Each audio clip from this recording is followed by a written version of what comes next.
Hey guys, good evening. This is Med, and today I'm going to go ahead and go a little bit about nephrology. I'm just going to go ahead and touch the basics and pharmacology. Now, I'm making this video because a few of my peers are a little bit lost, and I don't blame them. This is a hard subject, honestly, but I'm going to go ahead and try to make it as simple as possible. And I will not cover everything. However, I will cover the most high yield stuff that you should know for this exam. Okay guys, so now I'm going to go ahead and show you how I draw my nephron. Now this is going to be very important for you to go ahead and do this the second you get your exam, because if you don't do it, then there can be mistakes. And honestly, it's quick. If you just draw it a few times beforehand, it should be able to stick. So now let's go ahead and begin. I do apologize if you can't see everything. This is not Ninja Nerd, this is Med. So let's go ahead and begin. So first of all, we're going to have our Bowman's capsule, and forgive me if it's not very pretty, but it'll be something like this.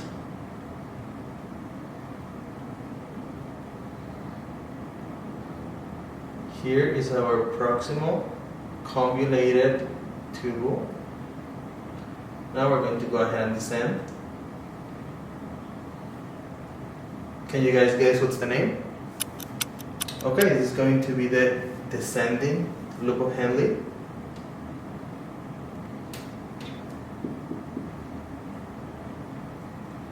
Now we're going to go ahead and make a loop and go up. So this is going to be the loop of Henle, and this is going to be your ascending loop of Henle.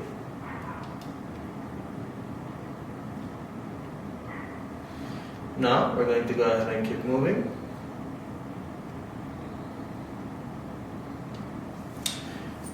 So that was our proximal. So this is going to be our distal convoluted tubule. Now we're going to go ahead and keep going down.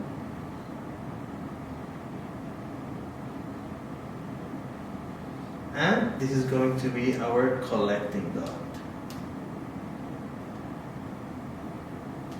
Okay, so this is going to be the first step before doing anything.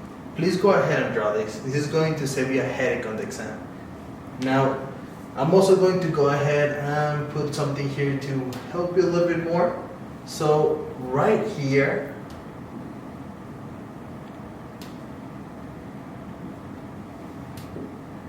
this is going to be your afferent arteriole. And this is going to be your efferent arteriole. A brings the blood, efferent drains. Now that we have this out of the way, let's go ahead and keep on moving.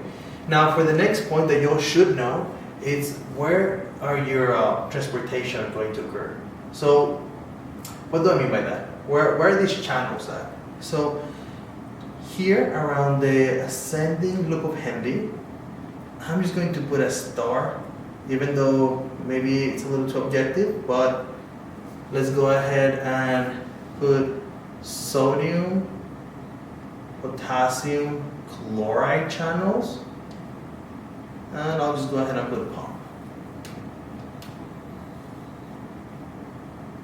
Over here, we're going to have the sodium chloride pump. And over here at the end is usually where we have our potassium and sodium exchange. I'll just go ahead and put Pharm. But this is going to be very important as water follows sodium. So if you can see, sodium, so water follows it, sodium, water follows it, and sodium, so water follows it. Very well. Now that we have that part, let's go ahead and move on to the next part.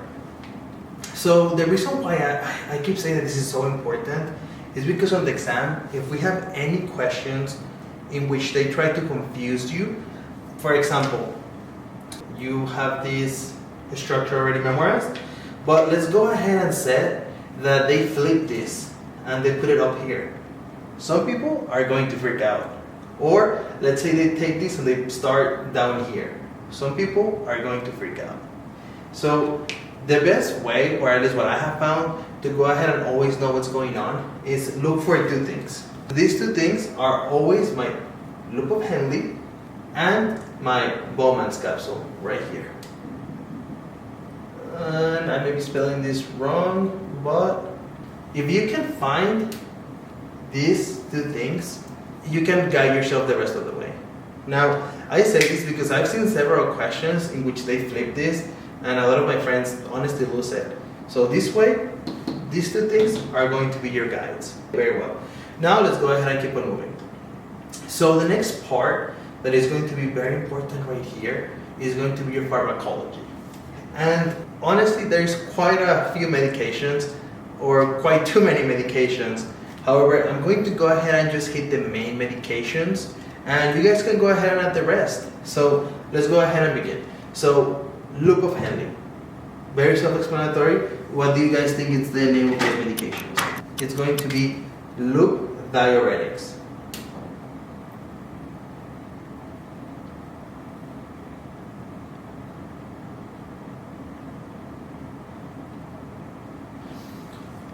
Over here, it's going to be our thiazide diuretics.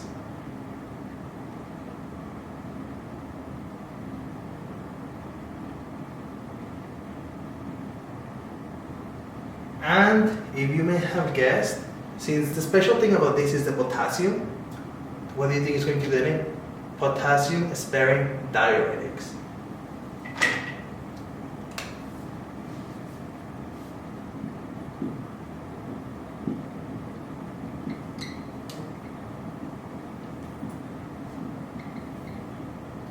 So one of the main medications that we use for loop diuretics is going to be furosemide.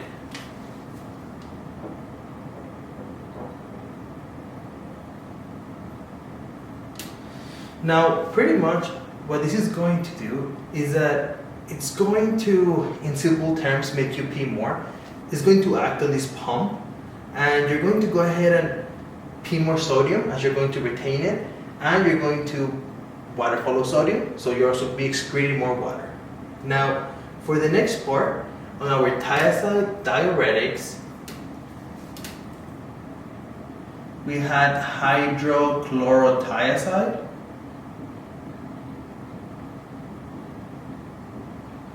Now, if we ever use this thiazide, it's because things are pretty bad. We have some sort of edema that we're not being able to get rid with the loop diuretics, so we use them as a potentiator diuretic. Now, again, that's a key word, because you may not see thiazide, you may say potentiator. They like to switch the words, so just have that in mind. If this doesn't work, what do? Let's go ahead and add a thiazide diuretic. So now we have two, and we should be able to get rid of the water. Again, this is at the sodium pump. Very well. Now for the last pump, there's more, but the last high yield pump, what this pretty much does is that it exchanges potassium and sodium. Now, hey guys, so now we're going to go ahead and move on to the last part. So for this part, which is the potassium sparing diuretics, they're going to act in our collecting duct or distal cuboidal tubule, as different books say otherwise, but I'm going to go ahead and keep it as collecting duct. Pretty much what happens is that usually aldosterone is going to go ahead and allow this exchange between sodium, and so take sodium in and push potassium out. However, with these potassium sparing diuretics, what's going to happen is that we're going to go ahead and block this. So what happens? Well, sodium stays out and we are able to keep our potassium. Okay guys, so pretty much that is about it for today. This was my very quick and brief review over the nephron. I really hope you guys enjoyed it and learned a thing or two.